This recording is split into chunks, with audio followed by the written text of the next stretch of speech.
I just wanted to take the opportunity to talk about something I was talking about the other day.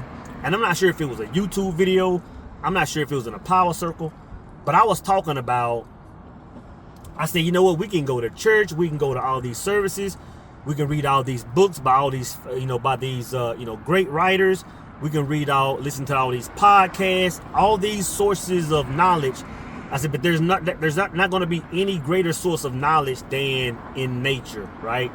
And a prime example is something I witnessed a second ago. So I'm having breakfast a second ago at a restaurant out here in Arlington, right? And something that I always do, I've been doing this for a couple of years, whether I'm outside at a picnic, whether I'm in a restaurant, whether I'm eating some fried chicken, whether I'm eating chicken and waffles, if I have a fly flying around me, I always take a portion of what I'm eating and like set it on a napkin, set it to the side, right? So the fly can kind of go over there and do his thing, fellowship with me, leave me alone, and go about my business, right? So today I did that, something I always do. Set the food to the side.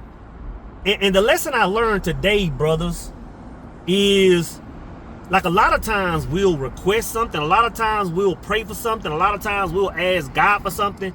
And when God or spirit or the universe or whatever means or available puts that thing that we're asking for in front of us, a lot of times we'll neglect it for a number of reasons. A lot of times we'll think it's too good to be true. A lot of times we'll think that opportunity is so far unreal that it must be a trap, right? So again, long story short, man, I break bread, sit it on the napkin, man, and the fly just flies around it, stands, lands by it, and kind of walks around it, flies around it, looks at it, smells it, but doesn't partake on it, right? Instead, the fly wanted to come by me and kept getting swatted at, trying to get what I had, when really source energy had already provided through me to give the fly what the fly was asking for, right? And a lot of us are doing that. A lot of us are asking for a thing, and when it's presented, we're not jumping on it. A lot of times we're still looking at somebody else's prize that we don't see the prize that's right in front of us. A lot of times it can be granted to us. A lot of times what we ask for can be put in our lives, and we're still looking at what everybody else has, and we'll miss the blessing. Long story short, man.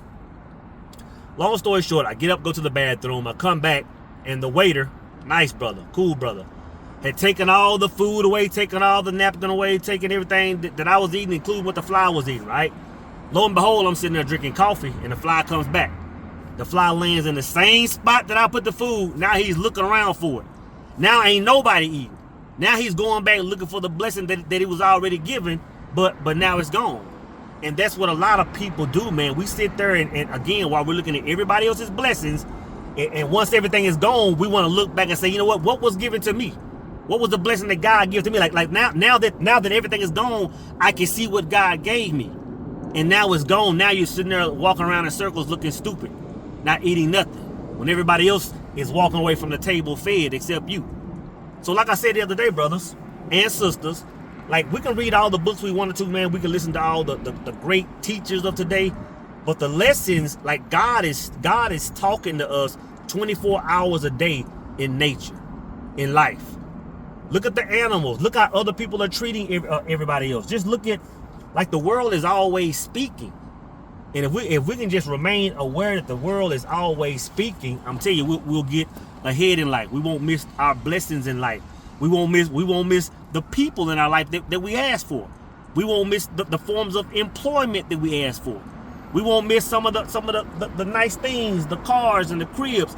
All those opportunities, if we ask, are being presented to us.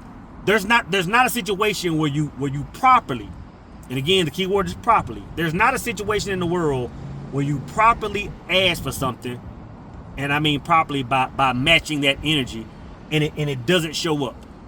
It like that doesn't happen. So it's just about being aware. It's about being aware. It's about being in a constant state of gratitude. It's about being a constant state of being plugged into God. It's about being in a constant state of not trying to compete with somebody else. You know what I'm saying? And if we move in that energy, I'm telling you, man, more blessings than not are all around you. The things that you're asking for are right in front of you. But a lot of times it just looks too good to be true. And a lot of times we'll just miss those blessings. So again, be observant. The things you ask for and the lessons that you miss are right in front of you.